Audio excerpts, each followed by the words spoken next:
영정 사진 속 박영수 회장은 여전히 엄격한 표정이었다. 흰 국화가 가득한 빈소 앞에서 세 남매는 각자 다른 생각에 잠겨 있었다. 형님, 언제까지 여기 계실 겁니까? 검은 양복을 입은 차남 박진석이 시계를 힐끗 보며 말했다. 서울대 의대를 나와 강남에서 성형외과를 운영하는 그는 바쁜 일정 때문에 초조한 기색이역력했다. 아버지 장례식인데 그게 무슨 말이야? 병원이 그렇게 중요해? 장남 박진우가 차갑게 쏘아붙였다. 5, 60대 중반의 나이답지 않게 단단한 체격을 유지하고 있는 그는 아버지의 건설회사를 물려받아 사업가로 살아왔다. 하지만 최근 몇 년간 경영난으로 빚더미에 앉아 있었다. 형님도 참 웃기시네요. 아버지 살아계실 때는 한 달에 한 번도 안 찾아뵙더니. 뭐라고? 두 사람의 언성이 높아지자 한쪽 구석에 앉아있던 막내 박미경이 한숨을 쉬었다. 올해 50살인 그녀는 젊었을 때 미모를 자랑했지만 세월과 고생에 지친 얼굴이었다. 사업 실패로 전 재산을 날린 남편 때문에 빚쟁이들의 독촉에 시달리고 있었다. 오빠들 제발 그만하세요. 여기가 어딘데? 미경의 목소리는 떨렸다. 하지만 두 오빠는 여전히 서로를 노려보고 있었다. 그때 빈소 밖에서 정장을 입은 중년 남성이 들어왔다. 박영수 회장님의 유가족분들이시죠? 저는 법무법인 정도의 김 변호사입니다. 아, 예. 아버지의 변호사시죠. 진우가 일어나 악수를 청했다. 회장님께서 유언장을 제게 맡기셨습니다. 3일장이 끝나는 대로 사무실로 방문해 주시겠습니까? 중요한 내용을 전달드려야 합니다. 세 남매의 눈빛이 동시에 변했다. 유산. 그들 모두의 머릿속에 똑같은 단어가 떠올랐다. 3일 후 세 남매는 강남의 고급 법무법인 회의실에 모였다. 진우는 정장을 새로 맞춰 입었고 진석은 수술 일정을 취소하고 왔으며 미경은 빚쟁이들을 피해 서둘러 달려왔다. 고인께서는 총 100억 원의 재산을 남기셨습니다. 김 변호사의 말에 세 사람의 눈이 일제히 커졌다. 100억이요? 미경이 믿기지 않는다는 표정으로 되물었다.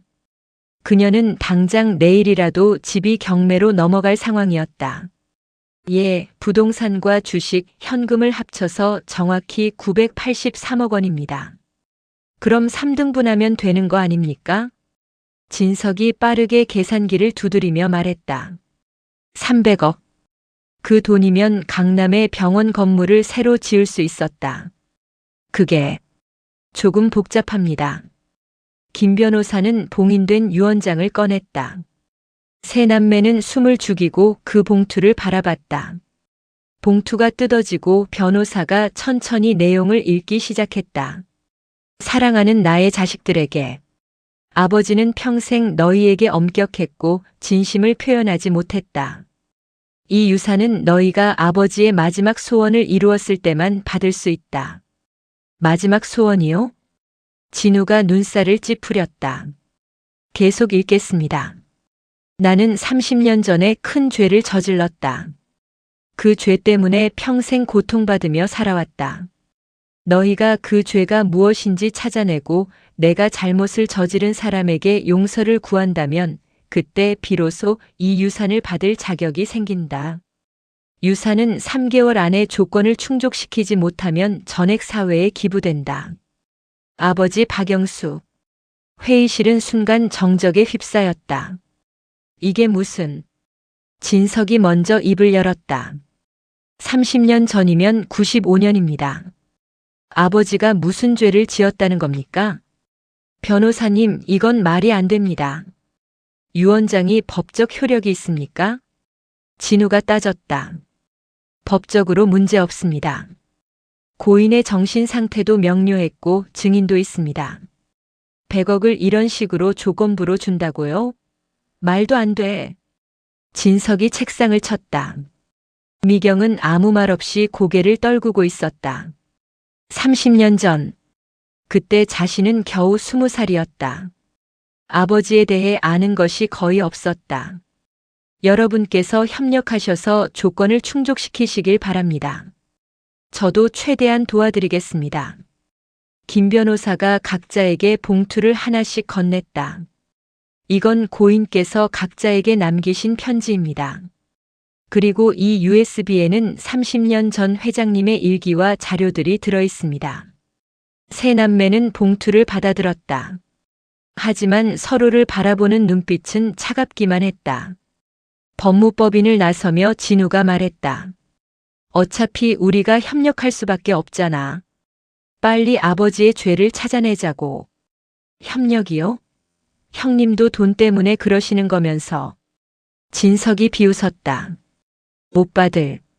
미경이 말을 꺼내려 했지만 두 오빠는 이미 각자의 차를 타고 떠났다. 혼자 남은 미경은 손에 든 봉투를 꼭 쥐었다.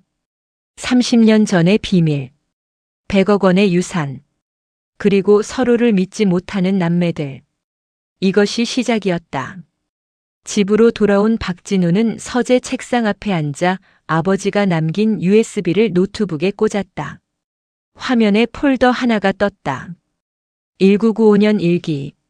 마우스를 클릭하자 스캔된 손글씨 일기장 페이지들이 나타났다.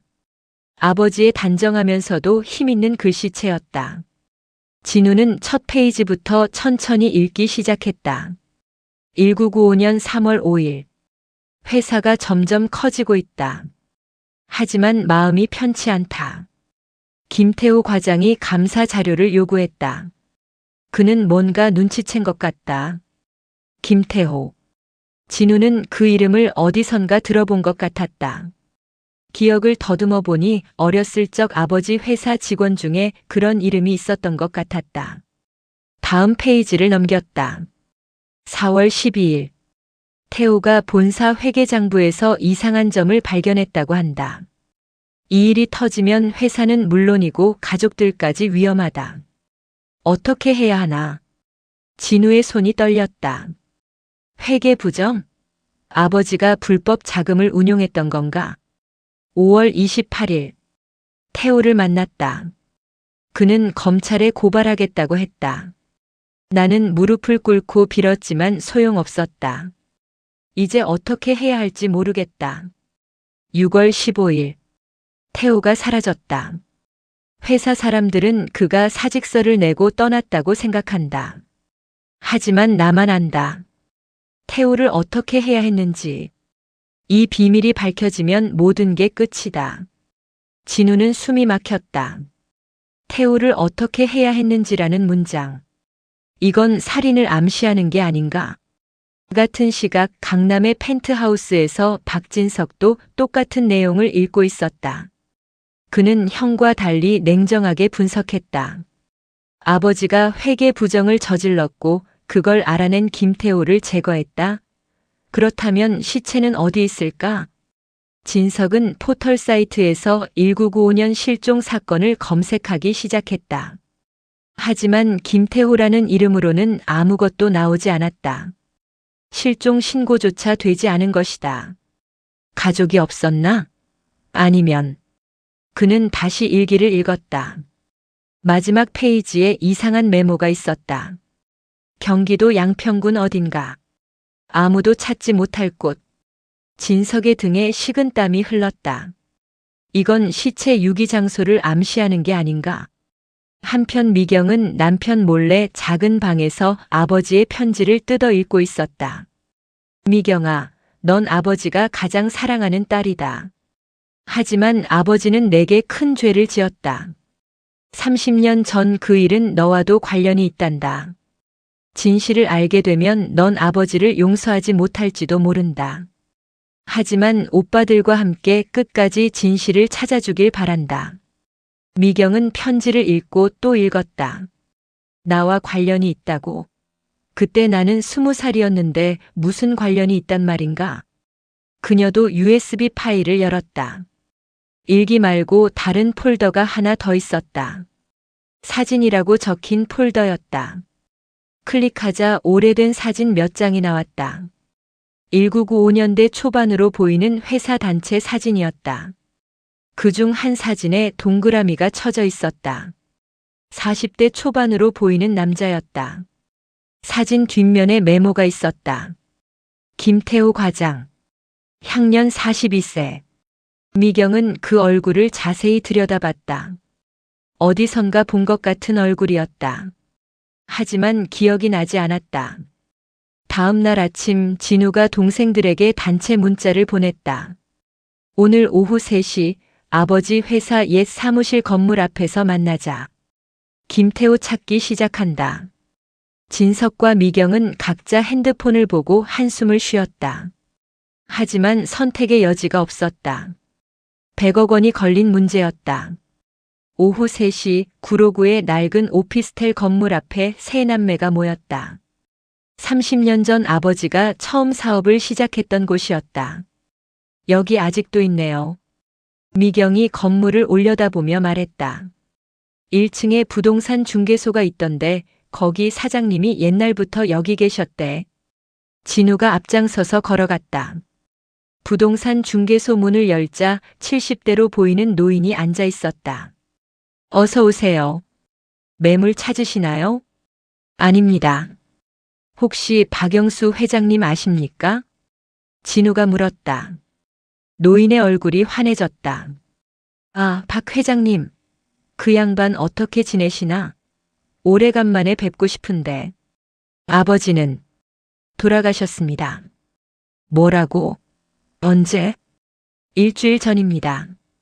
노인은 한동안 말없이 고개를 숙이더니 한숨을 쉬었다. 참 좋은 분이셨는데. 근데 당신들은? 저희가 아들, 딸입니다.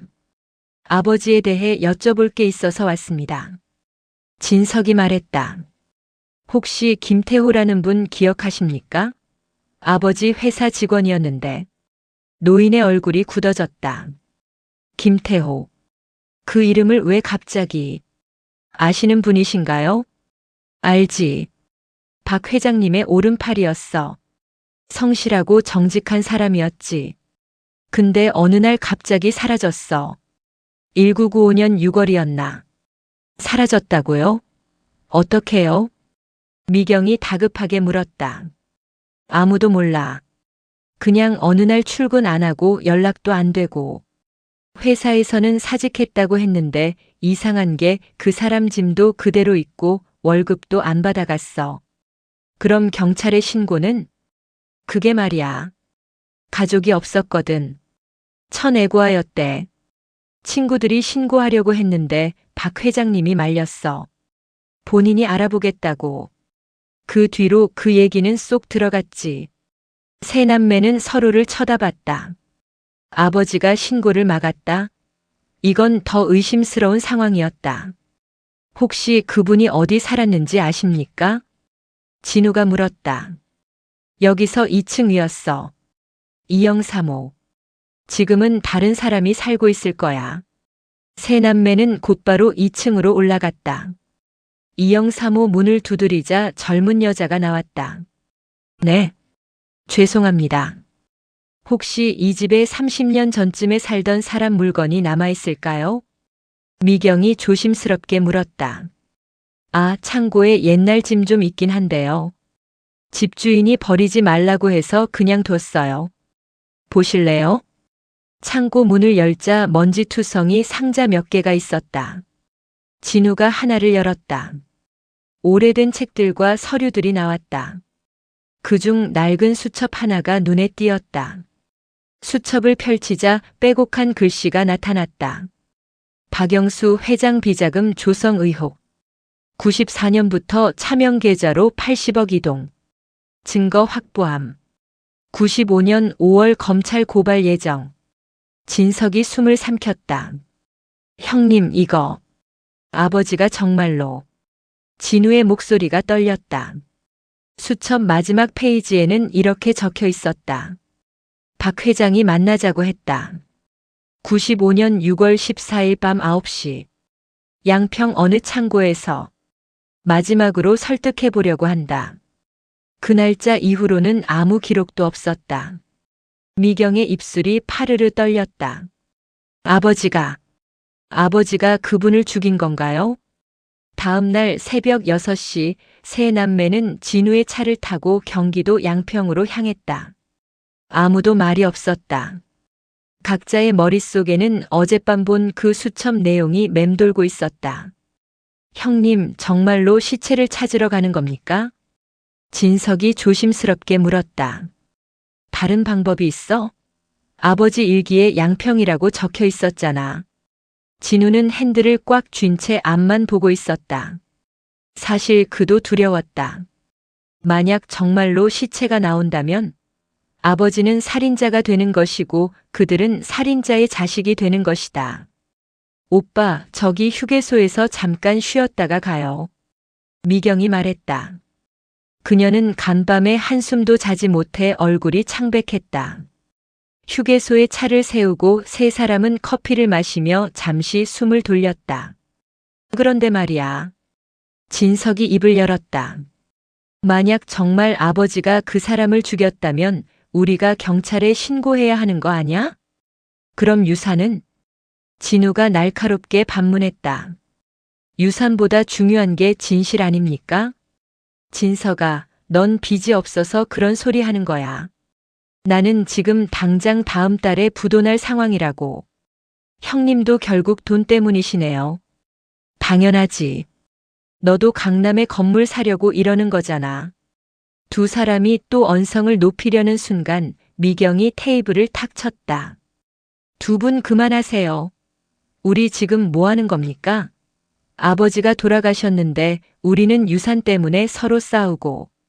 이게 가족입니까? 미경의 눈에 눈물이 고였다. 진우와 진석은 입을 다물었다. 미경의 말이 옳았다. 하지만 그들은 이미 너무 멀리 와버렸다. 양평에 도착한 것은 오전 10시였다. 그들은 먼저 양평군청을 찾아갔다. 혹시 30년 전 사건 기록이 있을까 해서였다. 하지만 군청 직원은 고개를 저었다. 1995년 실종 사건이요? 기록에 없는데요. 신고가 안 된 것 같습니다. 세 남매는 다시 길을 나섰다. 양평의 옛 창고 지역을 수소문하기 시작했다. 하지만 30년이 지난 지금 대부분의 창고는 철거되거나 다른 건물로 바뀌어 있었다.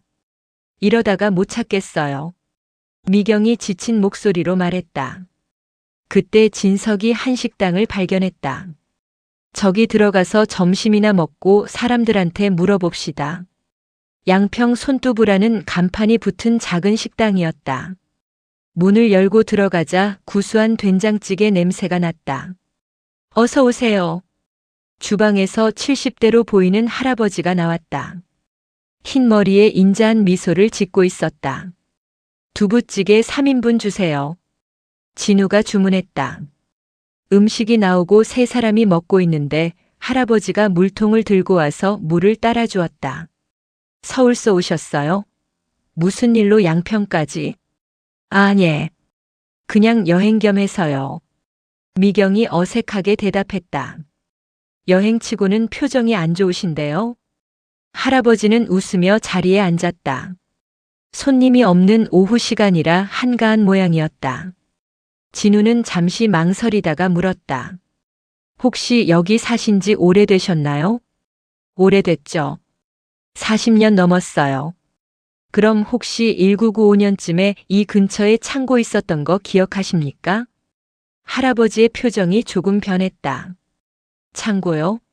왜 그걸 물으시죠? 저희 아버지가 그때 그 근처에서 일을 하셨다고 해서요. 진석이 거짓말을 했다. 아버지 성함이? 박영수입니다. 그 순간 할아버지의 눈이 커졌다. 그리고 한참을 세 사람을 바라보더니 천천히 말했다. 당신들, 박 회장님 자녀분들이시군요. 세 남매는 깜짝 놀라 서로를 쳐다봤다. 어떻게 아셨습니까? 닮으셨어요. 특히 큰아드님은 젊은 시절 박 회장님이랑 똑같네요. 할아버지는 잠시 말을 멈추더니 한숨을 쉬었다. 박 회장님, 돌아가셨죠? 네. 그걸 어떻게 해? 신문에서 봤어요. 부고 기사. 할아버지는 자리에서 일어나 주방으로 들어갔다가 봉투 하나를 들고 나왔다. 이거 박 회장님이 제게 맡기셨어요. 언젠가 자식들이 찾아오면 전해달라고. 진우가 떨리는 손으로 봉투를 받았다. 봉투에는 나의 자녀들에게라고 적혀 있었다. 아버지가 언제 이걸 맡기셨습니까?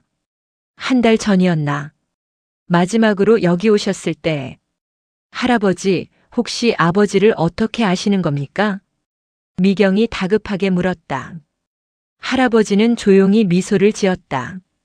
저는 김태호입니다. 공기가 얼어붙었다. 세 남매는 숨도 쉬지 못한 채 할아버지를 바라봤다. 김태호. 그 김태호요? 네. 박 회장님 회사에서 일했던 김태호 맞습니다. 그럼 살아계셨던 겁니까? 진석이 믿기지 않는다는 표정으로 물었다. 당연히 살아있죠. 보시다시피 김태호는 웃으며 차를 따라주었다. 하지만 일기에는 제가 사라졌다고 적혀 있었나요? 김태호의 눈빛이 깊어졌다. 네. 그리고 양평 창고에서 만나자고. 그 뒤로 기록이 없었습니다. 그날 밤을 말씀하시는군요. 김태호는 먼 산을 바라보며 천천히 이야기하기 시작했다. 95년 6월 14일 밤. 저는 박 회장님을 만나러 창고에 갔습니다. 회계 부정 증거를 들고요. 전 검찰에 고발하려고 했어요. 그래서요. 박 회장님이 무릎을 꿇으셨습니다. 세 남매는 숨을 죽였다. 아버지가? 네. 60이 넘은 분이 제 앞에서 무릎을 꿇고 빌었어요. 자기 때문에 가족들이 파멸하면 안 된다고. 당신을 감옥에 보내도 좋으니 자식들만은 지켜달라고. 김태호의 눈가가 붉어졌다. 전 그 모습을 보고 깨달았습니다. 이 사람은 나쁜 사람이 아니라 가족을 지키려다 잘못된 길로 간 거라고. 그리고 박 회장님이 제안을 하셨어요. 무슨 제안이요? 제가 사라져주면 회계 부정을 바로잡고 깨끗하게 사업을 하시겠다고. 그리고 저한테 평생 생활비를 보내주시겠다고. 그래서 받아들이신 겁니까? 미경이 물었다. 저는 천애과였습니다. 지킬 가족도 없었죠. 그리고 박 회장님이 정말 진심으로 뉘우치고 계셨어요. 그래서 저는 서울을 떠났습니다. 여기 양평에 와서 새 삶을 시작했죠. 그럼 아버지는 살인자가 아닙니다. 오히려 저의 은인이십니다. 진우는 봉투를 열었다. 아버지의 편지였다. 태호에게 미안했다. 그를 이용해서 내 죄를 숨긴 것이 평생 죄책감으로 남았다. 하지만 태호는 나를 용서해줬고 친구가 되어줬다. 이제 너희가 진실을 알게 됐으니 태호에게 진심으로 감사와 사과를 전해다오. 미경이 눈물을 흘렸다. 아버지, 박 회장님은 그 뒤로 정말 깨끗하게 사셨어요. 그리고 매달 제게 송금을 해주셨죠. 덕분에 전 이 식당을 열고 편하게 살 수 있었습니다. 김태호는 따뜻하게 웃었다. 당신들 아버지는 훌륭한 분이셨어요. 실수를 했지만 그걸 바로잡으려 노력하셨고 저 같은 사람에게까지 책임을 다하셨어요. 진석이 고개를 숙였다. 죄송합니다. 저희가 아버지를 오해했습니다. 아닙니다. 진실을 찾으려 한 건 당연한 거예요. 그때 진우가 문득 생각났다는 듯 물었다.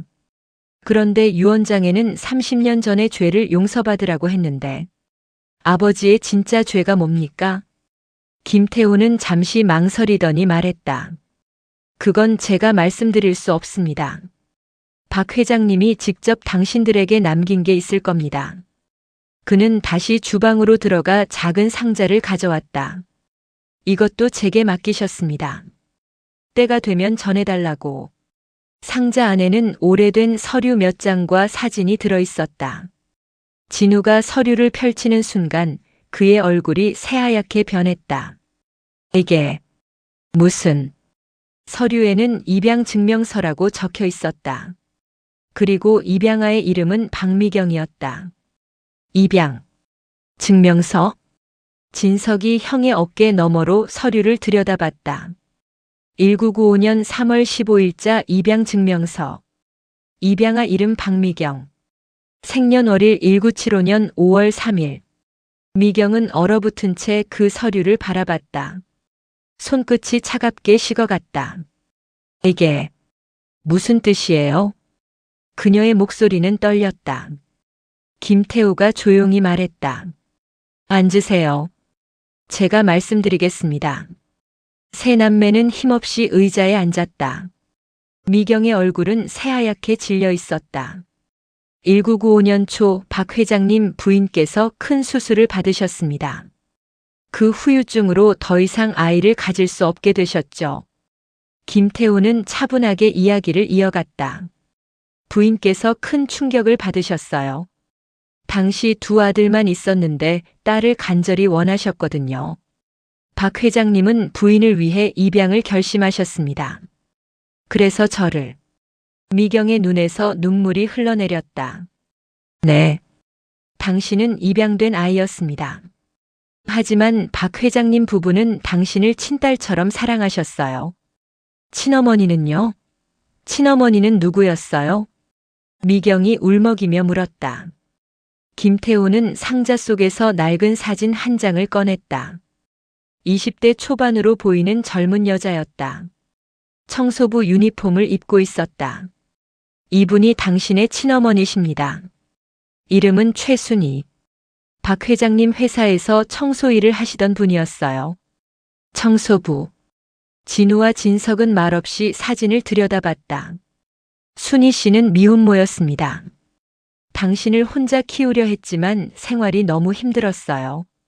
1995년 초 그분이 박 회장님께 찾아와 눈물로 호소했습니다. 아이를 키울 수 없으니 입양을 보내고 싶다고. 그래서 아버지가. 네. 박 회장님은 마침 딸을 원하고 계셨고 순희 씨의 사정을 듣고 당신을 입양하셨습니다. 미경은 얼굴을 손으로 가렸다. 50년간 믿어왔던 자신의 정체성이 무너지는 순간이었다. 친어머니는 지금 어디 계세요? 한참 만에 미경이 떨리는 목소리로 물었다. 김태호의 표정이 어두워졌다. 2005년에 돌아가셨습니다. 뭐라고요? 폐암이었어요. 박 회장님이 병원비를 전부 대셨지만 아버지가 알고 계셨단 말이에요. 친어머니가 누군지 당연히 아셨죠. 그리고 매달 생활비를 보내드렸어요. 1995년부터 2005년까지 15년간. 진석이 놀란 표정으로 물었다. 그럼 아버지는 친어머니 연락을 계속하고 계셨다는 겁니까? 네. 순희 씨는 멀리서나마 딸의 성장을 지켜보고 싶어 하셨어요. 박 회장님은 가끔 미경 씨 사진을 보내드렸고 순희 씨는 그걸 보며 위안을 삼으셨죠. 김태우는 상자에서 편지 묶음을 꺼냈다. 이건 순희 씨가 당신에게 쓴 편지들입니다. 박 회장님께 맡겼지만 끝내 전하지 못하셨어요. 미경은 떨리는 손으로 편지를 받았다. 첫 편지를 펼쳤다. 미경아, 엄마는 너를 지킬 수 없어서 미안해. 하지만 박 회장님 댁에서 행복하게 자라는 내 모습을 보니 이게 최선이었다는 생각이 든다. 엄마는 멀리서 항상 널 응원할게. 사랑한다, 우리 딸. 미경은 편지를 읽으며 목 놓아 울기 시작했다. 50년간 한 번도 만난 적 없는 친어머니의 사랑이 편지 속에 가득했다. 진우가 조심스럽게 물었다. 그럼 아버지의 죄라는 건 입양 사실을 숨긴 거였습니까? 김태우는 고개를 저었다. 그것뿐이 아닙니다. 그는 서류 더미에서 또 다른 종이를 꺼냈다. DNA 검사 결과지였다. 이건 1995년 당시 검사 결과입니다. 진우가 서류를 받아들었다. 그리고 결과를 읽는 순간 그의 손이 멈췄다. 이게 말이 됩니까? 형님 뭔데요? 진석이 서류를 빼앗아 읽었다. 그의 눈이 점점 커졌다. 생부, 박영수, 이게 무슨? 미경이 벌떡 일어났다. 무슨 소리예요? 그게 무슨 뜻이에요? 김태호가 깊은 한숨을 쉬었다. 당신의 친어머니 최순희 씨와 박 회장님은 과거에 관계가 있었습니다. 방 안의 공기가 무거워졌다. 1974년 박 회장님이 사업을 막 시작했을 때였어요. 순희 씨는 회사 청소부로 일하고 있었고 박 회장님은 아직 결혼 전이었습니다. 설마. 네. 두 사람은 짧은 관계를 가졌고 순희 씨가 임신을 했습니다. 하지만 그 사실을 알았을 때 박 회장님은 이미 지금의 부인과 약혼한 상태였어요. 미경은 그 자리에 주저앉았다. 그럼 나는 아버지의 친딸이었다는 거예요? 네. 하지만 박 회장님은 약혼을 파기할 수 없었어요. 부인 집안의 지원으로 사업을 키우고 있었거든요. 그래서 순희 씨에게 돈을 주고 혼자 아이를 낳게 했습니다. 진우가 주먹을 불끈 쥐었다. 아버지가 그런 비겁한 짓을. 그게 다가 아닙니다. 김태호의 목소리가 더욱 낮아졌다. 20년 후 박 회장님 부인이 수술 후 불임이 되었을 때 박 회장님은 순희 씨를 찾아갔습니다. 그리고 제안했죠. 딸을 입양 보내면 평생 생활비를 보장하겠다고. 그러니까 진석이 정리하듯 말했다. 아버지는 자신의 친딸을 친딸인 줄 알면서도 입양하라고 속이고 데려온 거군요. 맞습니다. 순희 씨는 처음에 반대했어요. 하지만 박 회장님이 설득했습니다. 그 집에서 자라는 게 아이에게 더 좋은 삶이라고. 그리고 부인께는 절대 진실을 말하지 않겠다고 약속했습니다. 어머니는 모르셨단 말이에요. 미경이 고개를 들었다. 네. 부인께서는 돌아가실 때까지 모르셨습니다. 진짜 입양하라고 믿으셨죠? 그럼 형님과 저는요? 진석이 물었다. 당신들도 몰랐습니다. 박 회장님만 알고 있었어요. 그리고 저도 나중에 알게 됐죠. 미경은 바닥에 주저앉아 울었다. 나는 뭐예요? 입양아예요? 친딸이에요? 당신은 친딸입니다. 하지만 아버지가 그 사실을 숨긴 채 살아온 거예요. 진우가 다가가 미경의 어깨를 잡았다. 미경아. 오빠, 난 50년간 거짓말 속에서 산 거예요. 아버지는 왜 진실을 말하지 않은 거예요? 김태호가 조용히 대답했다. 부인을 지키기 위해서였습니다. 만약 부인께서 진실을 알았다면 견딜 수 없었을 거예요. 남편이 다른 여자와의 사이에서 낳은 딸을 입양하라고 속이고 키운 거니까요. 그래서 평생 거짓말을 하신 거예요? 박 회장님도 괴로워하셨어요. 매일 밤 일기에 쓰셨죠. 미경이에게 미안하다고. 언젠가 진실을 말해야 한다고. 하지만 끝내 말씀하지 못하셨습니다. 미경은 편지 묶음을 꼭 안았다. 한 번도 만나지 못한 친어머니의 편지. 그리고 평생 거짓말을 했던 아버지. 진석이 상자 속을 뒤지다가 또 다른 편지를 발견했다. 이건 아버지가 미경에게 쓴 편지네요. 미경이 편지를 받아들었다. 아버지의 글씨였다. 미경아, 아버지는 평생 너에게 거짓말을 했다. 너는 내 친딸이지만 난 그 사실을 숨기고 살았다. 내 어머니 순이를 버렸고 너를 입양하라고 속였다. 이것이 내가 저지른 가장 큰 죄다. 나는 비겁한 아버지였다. 하지만 한 가지만은 진실이다. 나는 너를 진심으로 사랑했다. 용서해다오, 나의 딸아. 미경은 편지를 읽고 또 읽었다. 눈물이 멈추지 않았다. 진우가 동생을 껴안았다. 미경아, 넌 우리 동생이야. 입양이든 친딸이든 상관없어. 진석도 다가와 미경의 손을 잡았다. 그래, 우리는 가족이야. 김태호는 그 모습을 지켜보며 조용히 미소 지었다. 이게 박 회장님이 바라셨던 겁니다. 진실을 알고도 서로를 받아들이는 것. 세 남매는 한참을 서로를 껴안고 울었다. 30년간 숨겨진 비밀. 그리고 그 비밀 뒤에 감춰진 아버지의 사랑과 죄책감. 해가 지고 있었다. 김태호는 세 남매에게 따뜻한 저녁을 차려주었다. 이제 어떻게 하실 겁니까? 그가 물었다. 진우가 대답했다. 서울로 돌아가야죠. 그리고 친어머니 산소에 가봐야 할 것 같습니다. 순희 씨는 양평 공동묘지에 계십니다. 제가 위치를 알려드리겠습니다. 다음 날 아침 세 남매는 공동묘지를 찾았다. 작은 비석에 최순희 지묘라고 적혀 있었다. 미경은 비석 앞에 무릎을 꿇고 울었다. 어머니, 저예요. 미경이에요. 늦었지만 왔어요. 진우와 진석도 함께 절을 올렸다. 50년 만에 딸은 친어머니를 만났다. 일주일 후 세 남매는 다시 김 변호사 사무실에 모였다. 양평에서 돌아온 후 그들은 많이 달라져 있었다. 서로를 바라보는 눈빛이 전과는 달랐다.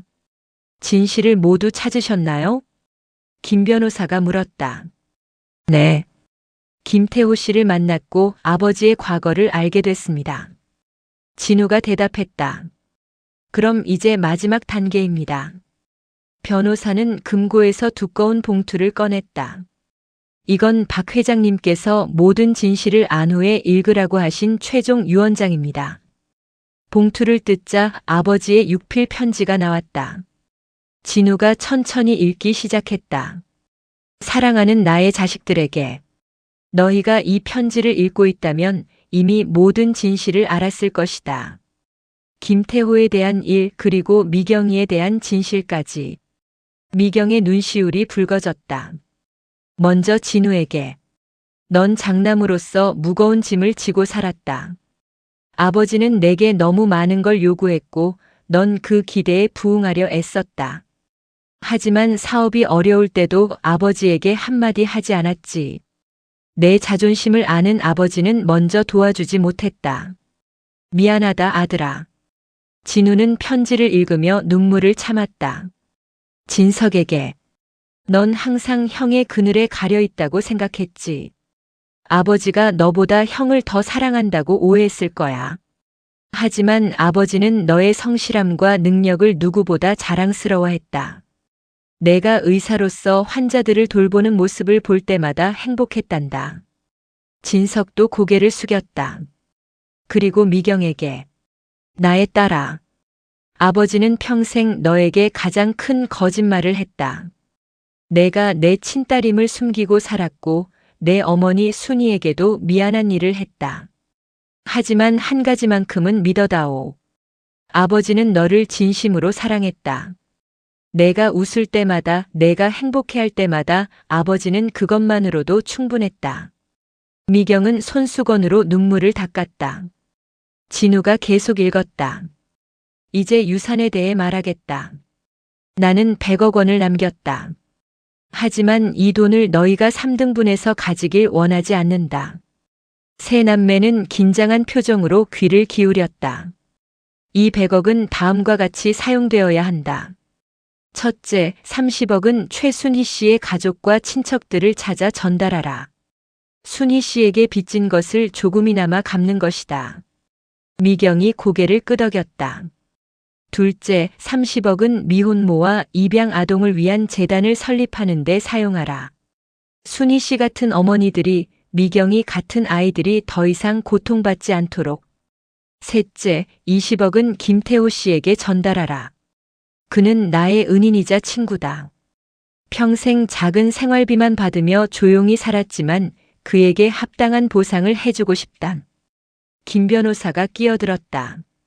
김태호 씨는 이미 거절하셨습니다. 그 돈은 장학재단에 써달라고 하셨어요. 세 남매는 놀란 표정을 지었다. 그럼 나머지 20억은요? 진석이 물었다. 진우가 편지를 계속 읽었다. 나머지 20억은 너희 셋이 나눠 가져라. 하지만 조건이 있다. 이 돈으로 서로를 돕고 함께 살아가라.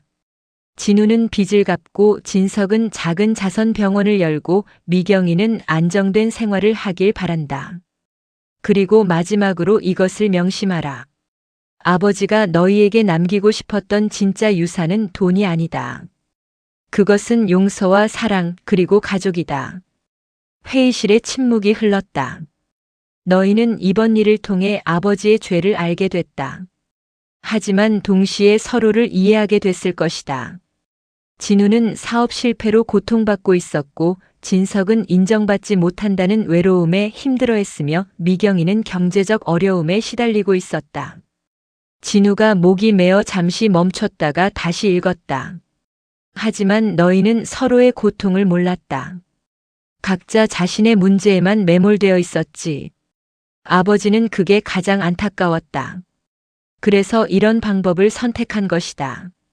너희가 함께 진실을 찾아가며 서로를 이해하고 용서하길 바랐다. 아버지의 죄를 통해 가족의 소중함을 깨닫길 원했다. 미경이 울먹이며 말했다. 아버지, 인생은 완벽하지 않다. 아버지도 많은 실수를 했고 너희도 실수하며 살아갈 것이다. 하지만 중요한 것은 그 실수를 인정하고 용서를 구하고 다시 일어서는 것이다. 그리고 무엇보다 중요한 것은 가족이다. 피가 섞였든 아니든 함께한 시간이 길든 짧든 서로를 아끼는 마음이 있다면 그것이 진짜 가족이다. 진석이 주먹으로 눈물을 닦았다. 미경아, 넌 우리의 진짜 동생이다. 입양이든 친딸이든 상관없다. 우리는 50년을 함께 자란 남매다. 그것만으로 충분하다. 진우야, 진석아. 너희는 훌륭한 형제들이다. 서로 시기하고 경쟁했지만 마음속 깊이 서로를 아끼고 있다는 걸 아버지는 알고 있었다. 이제 아버지는 편히 눈을 감을 수 있다. 너희가 서로의 손을 잡고 함께 걸어가길. 그것이 아버지의 마지막 소원이다. 사랑한다, 나의 자식들아. 아버지 박영수. 편지를 다 읽은 진우는 종이를 내려놓고 얼굴을 손으로 가렸다. 어깨가 떨렸다. 미경이 일어나 오빠를 껴안았다. 오빠, 울지 마세요. 미안하다, 미경아. 형이 너한테 너무 무심했어. 진석도 다가와 형과 동생을 껴안았다. 나도 미안해. 나도 나 생각만 했어. 세 남매는 서로를 껴안고 한참을 울었다. 김 변호사는 조용히 방을 나가며 문을 닫았다. 한 달 후 세 남매는 최순희 씨의 고향을 찾아갔다. 전라도의 작은 시골 마을이었다. 순희 씨의 오빠인 70대 노인이 그들을 맞이했다. 우리 순희가 그런 딸을 낳았다니. 노인은 미경을 보며 눈물을 흘렸다. 조카딸아, 내 어미가 얼마나 널 보고 싶어 했는지 아냐. 매년 내 생일이면 여기 와서 하루 종일 울었단다. 미경은 무릎을 꿇고 절을 올렸다. 삼촌, 죄송합니다. 제가 어머니를 찾지 못해서. 아니야. 내 잘못이 아니야. 어른들이 잘못한 거지. 세 남매는 노인에게 30억 원 수표를 전달했다. 이건 저희 아버지가 속죄의 의미로 남긴 돈입니다. 친척분들과 나눠 쓰시고 어머니 산소도 더 좋은 곳으로 옮겨주십시오. 노인은 떨리는 손으로 수표를 받았다. 고맙다. 박 회장님도 마음고생이 많으셨겠구나. 그날 저녁 세 남매는 순희 씨의 생가에서 하룻밤을 보냈다. 미경은 어머니가 어렸을 적 살던 방에서 잠을 청했다. 다음 날 아침 세 사람은 서울로 돌아왔다. 이제 뭐부터 할까? 진우가 물었다. 재단 설립부터 하죠. 최순희 마이너스 박영수 재단이라고 이름 짓는 게 어때요? 진석이 제안했다. 좋아. 미혼모들과 입양 아동들을 돕는 재단. 엄마와 아버지의 이름으로. 미경이 동의했다. 몇 달 후 재단이 설립됐다. 진우는 빚을 갚고 작은 컨설팅 회사를 시작했다. 진석은 강북에 무료 진료소를 열었다. 미경은 재단의 이사장이 되어 봉사활동에 전념했다. 그리고 1년 후 아버지의 기일에 세 남매는 양평의 김태호를 찾아갔다. 김태호 아저씨 건강하시죠? 미경이 반갑게 인사했다. 그럼 건강하지. 너희 덕분에 장학재단도 잘 운영되고 있어. 저희가 해야 할 일이었어요. 세 사람은 김태호와 함께 아버지 산소에 올랐다. 산소 옆에는 최순희 씨의 묘도 함께 이장되어 있었다. 아버지, 어머니. 저희 왔어요. 미경이 절을 올렸다. 아버지, 저희 이제 진짜 가족이 됐어요. 서로 돕고 서로 아끼며 살고 있어요. 진우가 말했다. 아버지가 남겨주신 진짜 유산 잘 지키고 있습니다. 진석이 덧붙였다. 바람이 불어왔다. 마치 아버지가 대답하는 것 같았다. 세 남매는 손을 맞잡고 산을 내려왔다. 석양이 그들의 뒷모습을 비추고 있었다. 돈이 아닌 사랑으로, 혈연이 아닌 마음으로 그들은 진짜 가족이 되었다. 그것이 박영수 회장이 남긴 100억보다 귀한 유산이었다. 가족은 피로 이어지는 것이 아니라 마음으로 이어지는 것이다.